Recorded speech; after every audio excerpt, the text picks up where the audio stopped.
ব্যাংকের বইটা নাম্বার ভুল আছে, ব্যাংকের বইটা নিয়ে জানি না, নাম্বার ফাম্বার একটু ভুল আছে। বললাম জীবনে কিছু করতে হচ্ছে না, সমস্যা ওটাই বলছি। সমস্যা তো থাকবে ভাই, জীবনে সমস্যা না। ব্যাংক ক টাকা আছে? 5 টাকা নেই ব্যাংকে, 5 টাকা। ਉਤਰ ਹੀ ਨੇ ਲਾਤੇ ਵੈਲੀ ਕਰਨੀ ਨੂੰ ਪਿਆਰ ਦੀ দেখো আরো মাল আছে গাইস, ব্যাপারটাই এটাই। গানটা শোনো ঠিক আছে? বিমানা তোর হাসির ছাপ তোর গুড মর্নিং সবাইকে। তো এখন মর্নিং আর নেই, আফটারনুন হয়ে গেছে আমাদের। মর্নিং আফটারনুন একই হয়ে যায়, কোনোদিন রাতে হয় কখনো বিকেলে হয়। তো বেসিক্যালি ব্যাপারটা হচ্ছে কালকে বাবার গাড়িটা খারাপ হয়ে গেছিলো, তো গাড়িটা এখন ঠিক করতে যাচ্ছি। এই যে মালপত্র নিয়ে আমি বসে আছি, তার মধ্যে ওর ব্যাংকের বইটা আছে, ব্যাংকের বইটা নাম্বার ভুল আছে, ব্যাংকের বইটা নিয়ে জানি না, নাম্বার ফাম্বার একটু ভুল আছে। রাস্তায় জীবনে কি করতে আজকে? বললাম জীবনে কিছু করতে হচ্ছে না, সমস্যা ওটাই বলছি। সমস্যা তো থাকবে ভাই, জীবনে সমস্যা না থাকে। তার মধ্যে যেটা ব্লগ থেকে বলো না, আমি ব্লগ ব্লগ তো দিতে পারলাম না, সব থেকে বড় কথা হচ্ছে এটাই। ব্লগ দিয়ে বলো না, ব্লগটা আছে গেল না। তো মানে কি বলবো, বিয়েটা একটু মাঝে মাঝে গড়বড় করে আর কি, বিয়ে নেই আমরা এডিট করি, যারা করি কি না করি।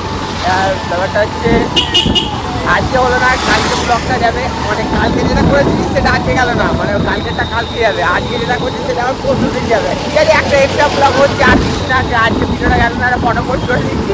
এই অবস্থাতে এখন যাচ্ছি, চলে যাচ্ছি গাড়ি গ্যারেজে যাবো, তারপর একটু ব্যাংকে যাবো। ব্যাংকের সমস্যাটা আমার আর পেয়ে যাচ্ছে না, সমস্যার পর সমস্যা সারা জীবনে প্রচুর সমস্যা। আর এখানে বিন্দু ভাইরা কালকে গেছে জল ঢালতে, আজকে চলে আসার কথা, আজকে 3 নম্বর সোমবার যেহেতু জল ঢেলে বিকেলে আসবো, হয়তো এখনো এসে চলে আসার কথা। তো আমরা চলে এসেছিলাম এরকম একটা মধ্যে,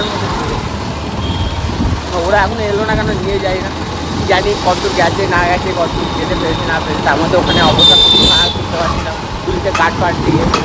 চলো বেশি না বুকে যাই, গাড়িটা দেখি কী করছে, কত খরচা করতে হবে দেখি। পয়সা তো সব জায়গাতেই লাগে, পয়সাটা দেখি কত গাড়িতে কি খরচা করতে পারা।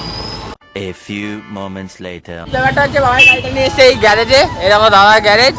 যা ছিল না তাদেরকে বলে দিয়ে হুগলি মোড় দিয়ে পাশে এইদিকে আসতে দাদার গ্যারেজটা পড়বে, আর গাড়িটা ঠিক হচ্ছে।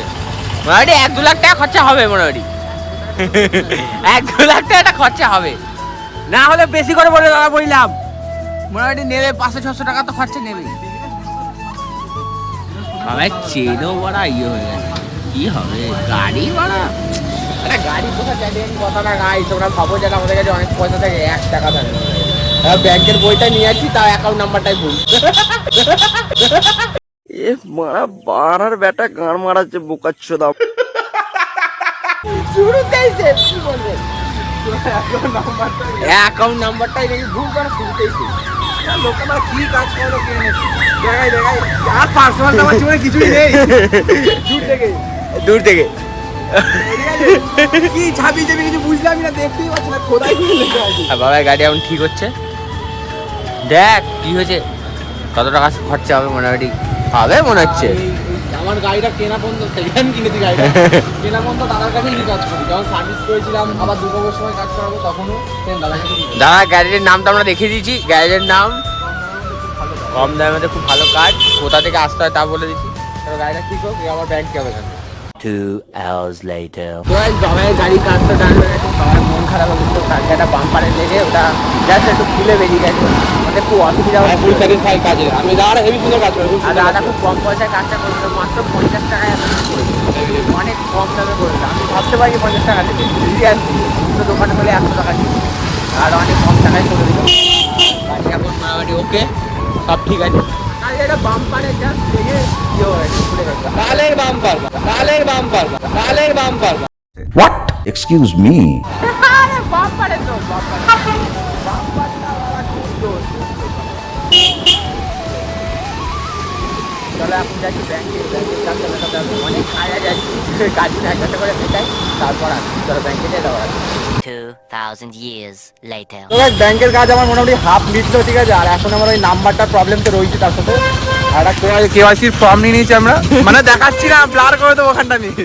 কেওয়াইসির ফর্ম নিয়ে নিয়েছে আর যেটা ছাপানো ছিল না ভালো করে পোস্ট মেরে নিয়ে সাদা করে দিয়েছে। একটুখানির মধ্যে মিটে গেল আমার কাজটাও গাড়ি হয়ে গেছে। আর বিকেলবেলা যাবো জিও সেন্টারে যাবো, ওই আমার নাম্বার যদি চেঞ্জ করানো যায়, কারণ নাম্বারটা আমি খুবই চিন্তিত, কারণ ওই নাম্বারটার জন্য আমি অনেক জায়গায় নাম্বারও দিতে পারছি না, তার জন্য আমার একটা ব্যাংকের বইও মনে হচ্ছে দিতে হবে।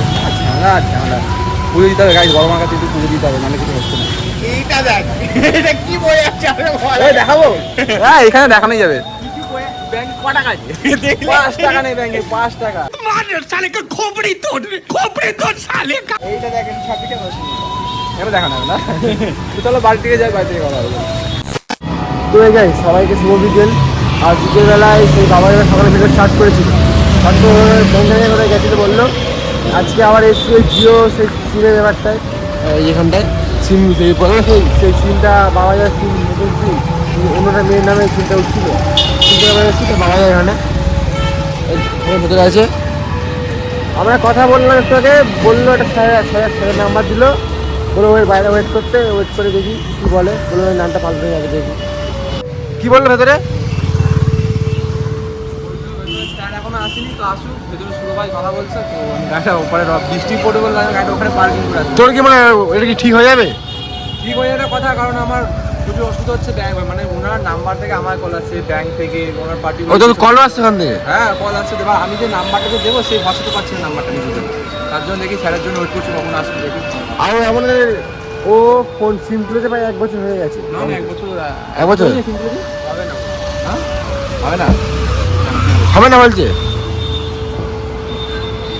চলো দেখি আর কথা হয়নি।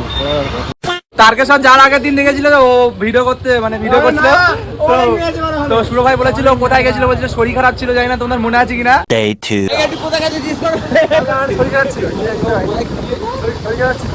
ও কোথায় গেছে দেখো, এই দেখো, দাঁড়া গানটা শোনো, ঠিক আছে?